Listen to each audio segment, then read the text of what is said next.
Welcome to Season 5, Episode 5 of Fire Away, Rudner Law's online show focused on the employment law issues that matter to you. My name is Stuart Rudner. I'm an employment lawyer and mediator, and I'll be your host of this episode of Fire Away. A reminder, Fire Away streams live online every month, and if you missed an episode or want to watch one again, they're always available on our YouTube channel, our Facebook page, LinkedIn, and on our website. Today, I am very excited to be joined by Lorin MacDonald. For decades, Lorin MacDonald has demonstrated leadership, passion, and commitment to accessibility and inclusion in her volunteer and professional activities, all informed by her lived experience as a woman born with profound hearing loss. Recognized as one of Canada's disability leaders, Lorin has made many aware of the challenges faced by Canadians with disabilities during COVID-19, in addition to her human rights and accessibility presentations. More importantly, I am quite happy and proud to call Lorin my friend. She's someone I've known and admired for many, many years. So Lorin, thank you so much for joining us today. Great, Stuart. Thank you so much. I'm delighted to join you. I think it's going to be a great conversation. And before I get to that, I do have to say I'm not the only one who admires Lorin's work, and I'm not going to list all of her awards. I understand there are more than 20 of them. But I will note that for 3 consecutive years, Lorin has been nominated for Canadian Lawyers' Top 25 Most Influential Lawyers, and she was named to that list in 2021. The jury is still out for 2022. Last year, Lorin was included in the Women's Executive Network list as one of Canada's most powerful women, the top 100. Last month, the Law Society of Ontario bestowed upon Lorin the Law Society Medal, which is its highest honor, for outstanding service in recognizing her work to make the profession more accessible and inclusive. And most recently, at least I think it's most recent, it was announced that Lorin will be inducted into the Canadian Disability Hall of Fame. So no question that she is an expert and has some tremendous advice, which I've heard much of over the years. So I'm looking forward to the conversation. We're going to focus on the employment law context, of course, but we spend a lot of time talking about the duty to accommodate, when the duty arises, how far it goes, what does undue hardship really mean. We talked about the process, and the case law has made it pretty clear that the duty to accommodate is substantive and also procedural. But the reality is, and I see this almost day in and day out, many people assume that they won't be accommodated the way they should be. And frankly, many employers, especially small, mid-sized businesses, are terrified of what accommodation might mean because they don't really know what it means, but they're scared to find out. So, Lorin, I will turn this over to you. I guess what I'd like to start with is what advice you might have for someone with a disability who is starting their job search. Well, I think wherever you want to work, you want to, as a person with a disability, check out the firm, look at their website, see what their stated commitment is to equity, diversity, and inclusion. Some websites will highlight employees with disabilities and what they've done. So you get a sense of the culture that may be present in that firm. Talk to people who already work at the company that you're interested in working with, and just check out the job posting as well. When you are searching, some employers are better at creating job postings that are very welcoming by saying, we're committed to equity, diversity, and inclusion. Please let us know if you have accommodation requests right from the very beginning. And so that is a very powerful statement for someone who's looking for work, that this is an employer that gets it. Right. And so picking up on that, of course, in Ontario, under the AODA, you're required to accommodate in the application process and to make that availability of accommodation known. So what would you recommend? Because I know a lot of people come to us and say that they don't want to mention anything because they're scared that they're not going to be given a fair chance. How do you advise people in that situation? Well, and it's a personal choice. You know, some people living with disabilities are not comfortable disclosing if it is an invisible disability until they have a better sense of the impact that disability may or may not have in the job itself. And of course, you're not obligated to disclose if your disability is going to have no impact whatsoever.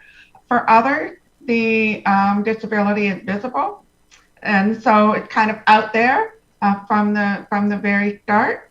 And also, you get a sense once you're in an interview, you want to see how it's going to flow, whether you feel there is a safe space within that interview to talk about your disability, or you might want to keep your cards kind of close to your chest and not say anything. It's very much a personal choice.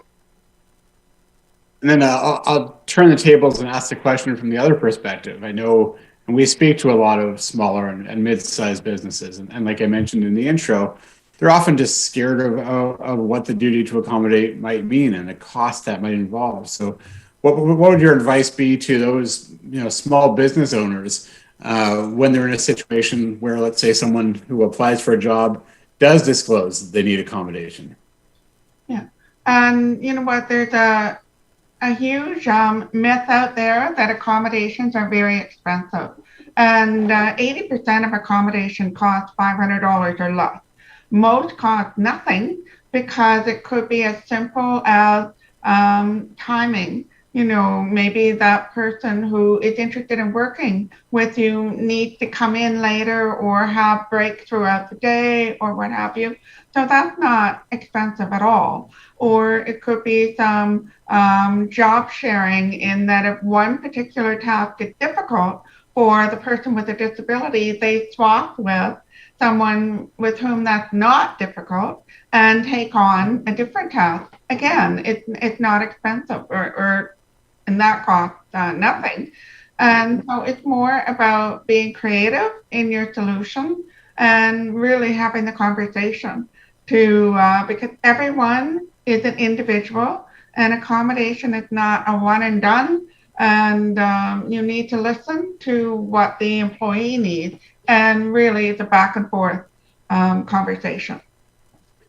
Yeah, I think that you made a bunch of really good points there. And the last one I'll pick up on, because I make this point all the time. The accommodation process is a process. It is supposed to be a dialogue or a two-way street.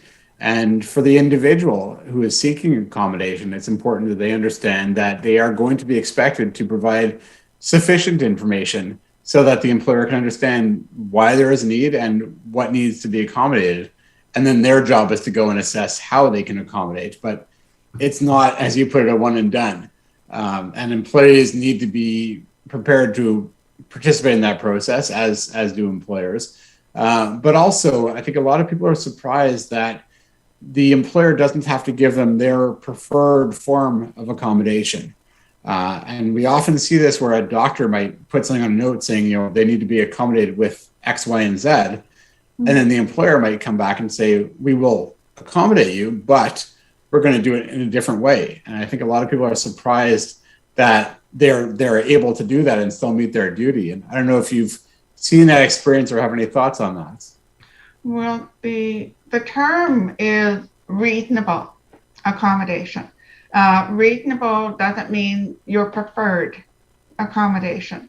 And so in some instances, an employer might think that an accommodation is reasonable, but may also have the back of their mind what is the cheapest in making that decision, where the employee can come back and say, I've requested this particular accommodation as being reasonable for me because of these reasons. This is why your proposed accommodation is not reasonable. For me, it will not allow me to achieve my best as your employee. And then that conversation, that back and forth needs to happen. Yeah, and that's exactly why we keep saying this is a dialogue and a process. And so we've kind of talked a bit about this, but in terms of the process, I was hoping to give a sort of a real life example. If you have an employee who has a disability, and I'll let you choose what kind, how would you, in the ideal world, how would you see this process playing out? So for example, you may have a new employee who is a wheelchair user. And but the office for that wheelchair user, new employee, would be located on the second floor. The premises don't have an elevator. So what is the solution in that case? And it seems to be very simple to have that employee located on the first floor if it is possible, as an accommodation, because of course to require an employer to install an elevator could reach the point of undue hardship. And so again, it's a give and take. If the employers particularly need to think outside the box and not get locked into that we've always done it this way mentality, and be creative. Yeah, you took one of my examples I was going to use later in my rant, which is we've always done it that way, or we can't change, and that's often the answer we get, or it's going to be way too expensive, so we can't do that. And this is a conversation we always have with our clients when they say, "Oh, we can't, it's impossible." We'll say, well, first of all, it's probably not impossible, but perhaps it will be undue hardship. But you're going to have to go through the analysis. You're going to have to document that, and you're going to have to be prepared to show to a court or to a tribunal why there was going to be undue hardship. So what the costs would be. And I think a lot of employers, like you said before, are surprised that the costs may not be that significant once they go through it. And I'll pick up on your example, because I've seen this play out, especially through COVID, where the individual in the wheelchair says, well, why don't you accommodate me by letting me work from home? So that's their preferred form of accommodation. But for whatever reason, the employer may not want them to be working remotely. But in your case, they can say, well, we have room on the first floor. You can work there. Or we have another location. You can work there. But there are lots of different ways to accommodate. And again, it's not the employee's preferred choice, but as you said, it's got to be reasonable. Yeah. And just to add to that, not only does it have to be reasonable, but it has to respect the dignity of the employee. And so that's important as well. Yeah, I guess in my world, I assume that reasonable includes that, but I think that's a really important point to make because not everyone understands that. So I think that's important. And I wanted to turn and talk about, how COVID has changed things. Obviously we now have a lot of remote work, a lot of hybrid work. And what have you seen in terms of the impact on a need for or forms of accommodation? Well, and it's very interesting because for years, employees with disabilities had requested the ability to work from home, flexible time, all of that, and were repeatedly told, no, it can't be done. We have to have you on site. The minute COVID hit and the larger employment and larger workplace population needed to transition to working from home, how quickly did that happen? Turned on a dime. So now that we're transitioning to what is the return to the workplace going to look like, I'm hearing that there's a lot of hybrid models that will be proposed and more of a 3 days a week in the office kind of mandate. But we need to be careful that we don't keep employers with disabilities off-site remote to remove the problem of trying to accommodate. Yeah, I think that's going to become the issue because I think you're right. Everyone said, "Oh, we can't do it," until they had to, and all of a sudden they could. But now, as you said, you want to avoid having a two-class system, really, where you've got some people who are completely isolated from the rest of their team or their department. Yeah, because the thing is, as well, Stuart, a lot of opportunities in the workplace happen through social interaction. Mm-hmm. And it's the informal meeting in the break room, around the water cooler kind of thing. So if people with disabilities are encouraged to continue working remotely, if it's been effective, they miss out on those social interactions of, oh, hey, I just got a new client. I could use your help on this. And that's not healthy for morale of the workplace as a whole. You're missing out on the perspective, and we need to avoid that. Yeah, absolutely. Now, going back to the accommodation process, let's say that someone puts in a request for accommodation and they provide reasonable or sufficient information, but the employer just says, no, we've never done it that way, or it's too expensive, and that's it. What do you tell the individual to do then? Well, in that scenario, the employer obviously doesn't quite understand what the request for accommodation and medical documentation looks like, because there is no requirement that there be full disclosure. The disability doesn't need to be named or anything like that. It all relates to how can this employee work, do the task given their disability, what accommodation would they require. At no time should there be a medical diagnosis or a name attached to what the disability is of the individual, out of respect for privacy and the dignity of the person. Yeah, we always tell people that, the disability is not the focus. It's the impact on their ability to carry out their duties. That's what you're focusing on. But so what should, if someone does request accommodation and the employer refuses, then what's the next step? I'm sorry, if the employee refuses or the employer? Oh, if the employer refuses. Okay. Then you have to see, is there an ally within the workplace?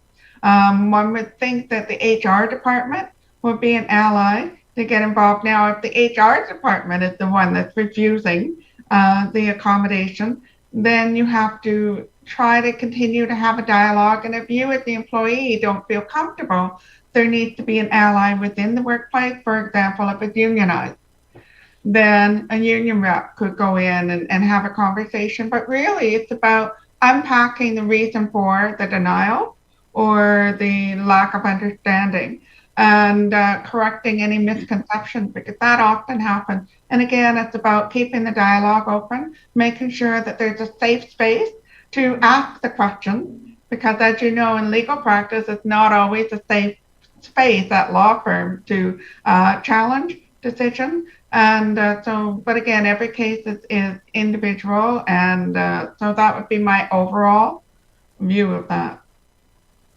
Okay, and then if you've gone through that process, you've made your good faith efforts, and you're still not getting anywhere as far as being accommodated.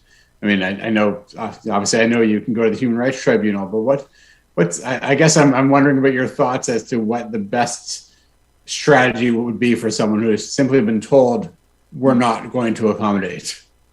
I'm a big fan of calling in as opposed to calling out.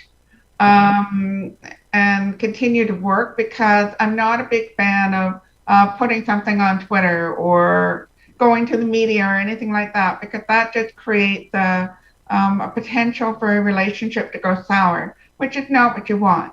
A Human Rights Tribunal of Ontario right now, they're tremendously backlogged, nearly 9,000 cases backlogged, last I heard. So I don't recommend that for potential clients, because they're not going to get a quick resolution. And so again, I just say to try and get your allies within the workplace, and see if there's some way that it can be done. And it's tricky, but I would also say that I believe that is an extreme minority, where you would have an employer saying, absolutely not, we're not doing any accommodation for you. That would be rare, in my view. Yeah, I hope you're right. I like to think that you're right, but obviously, given what I do, we do see those situations. And you're right, though. A lot of times, it's just a matter of education, and hopefully, you can get things on track. And obviously, we work with a lot of individuals who are not being accommodated. And usually, when you make sure the employer understands what their obligations are, then they will comply, especially if they're threatened with a claim to the tribunal or to the courts. Well, and it all takes place. The conversation also has to be contextual. Does the employee perhaps have difficulty articulating what their needs are? Is the employee maybe having difficulty understanding what the employer is saying? And is there someone who could be engaged to facilitate the conversation? And that could be helpful too. Yeah, absolutely. I mean, any kind of litigation or even threat of litigation should be the last step. So hopefully you can work around that and find an ally or get the conversation going. Hopefully I'm not going to put you on the spot here, but I'm curious as to what are the most common mistakes that you see being made on either side of the discussion. Um, so from employers or employees, Uh, common mistake. I think there's just a lot of myths that abound about hiring people with disabilities, that it's going to be too much trouble. They're going to be sick a lot. They're going to leave. The accommodation is going to be too expensive. And those are blanket statements that are not appropriate. And it's all about setting up an employee to succeed, not to fail. And the other common mistake I see is that employers don't initiate the accommodation process right at the very beginning with the job posting, then with the request for an interview. Do we require any accommodation within the interview itself? And throughout the onboarding process, employers might think, oh, this only happens when the employee's been hired. Not true. Yeah, I think that's a common one, is this view that you don't have a duty to accommodate until they are your employee. So we've been doing our best to make sure people understand that. So before I take my opportunity to fire away, I was wondering, Lorin, if you have any final words of wisdom. I don't know about wisdom. I don't give advice or anything like that. I'm certainly not an expert, but it's just mostly, it's about, if you're wanting to engage, do so in a way that's authentic. Listen. That's the most important thing. Employers need to listen to employees and vice versa. It's a two-way street. And if you both come into it with the goal of, I want this employee to do my best, the employee wants to be accommodated so they can do the best by the employer, just listen is really the biggest thing, and be open-minded. Great, that's really helpful. Thank you, Lorin. And actually, before I go to my opportunity to fire away, Rob, I think you said that we had a question.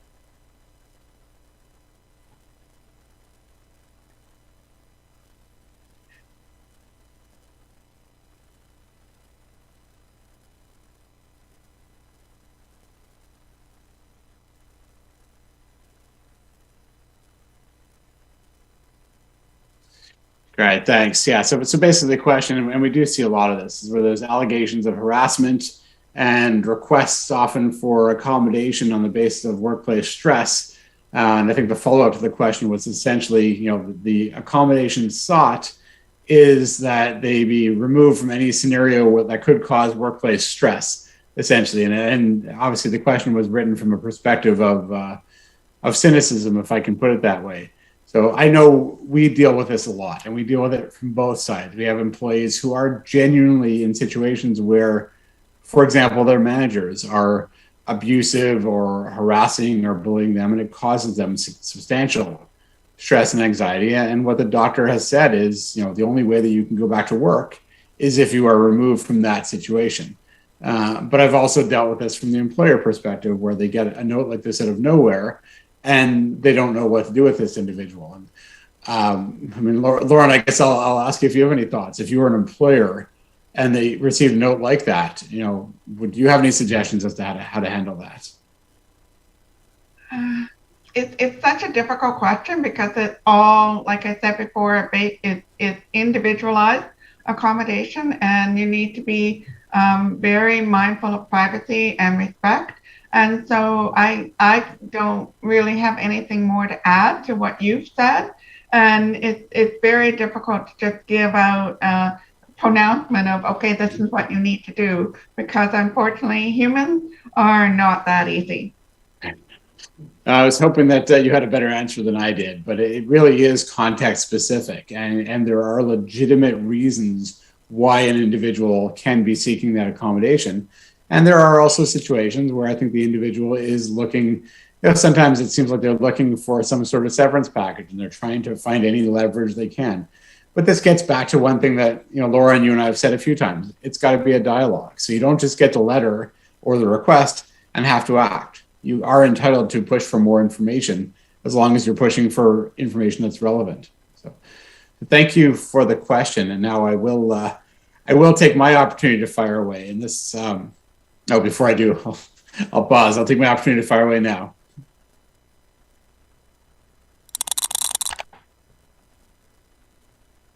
So I did want to talk about a topic that arose during episode 5, season 5 of Fire Away, when I discussed with Lorin MacDonald the issues about accommodation in the workplace. And as Lorin repeated many times, the accommodation process is a process. It's a two-way street or a dialogue.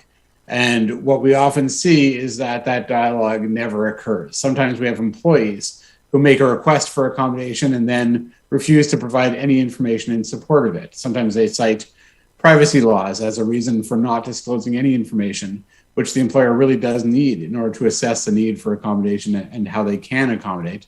And conversely, sometimes employers will simply dismiss the request out of hand and say, we can't do that, we've never done it that way, it's too expensive, etc. And neither of those approaches are acceptable in any way. If the employee refuses to participate, then the employer doesn't have to guess as to how to accommodate, and they'll essentially be relieved of their duty to accommodate. And we've seen cases on that point. And on the flip side, if the employer refuses to engage in the discussion and refuses to engage in any meaningful analysis of why accommodation would constitute undue hardship, i.e. providing analysis of the actual cost, they have failed to comply with their legal obligations, and they'll face liability. I know it sounds self-serving, but this is a legal issue with significant consequences. We work with employees regularly to ensure that they pursue any request for accommodation strategically. And we also work with employers to ensure that they respond properly. So I encourage anyone who's in these situations to reach out to an employment lawyer. The bottom line is that the duty to accommodate involves both a substantive element and a procedural element. Both parties are expected to be part of the process. And if they don't, then they are risking liability or risking a situation where they can't enforce their rights. That's all for today. And that's also all the time that we have today for season 5, episode 5 of Fire Away. So I want to thank everyone for tuning in. I want to say a very big and heartfelt thank you to Lorin MacDonald for joining me today. I want to remind everybody that at Rudner Law, we want people to treat their employment relationships as legal relationships and make informed decisions rather than assumptions. I invite everyone to keep up to date on employment law issues by following us on Twitter, Instagram, and LinkedIn, liking our Facebook page, subscribing to our YouTube channel, and also subscribing to our newsletter.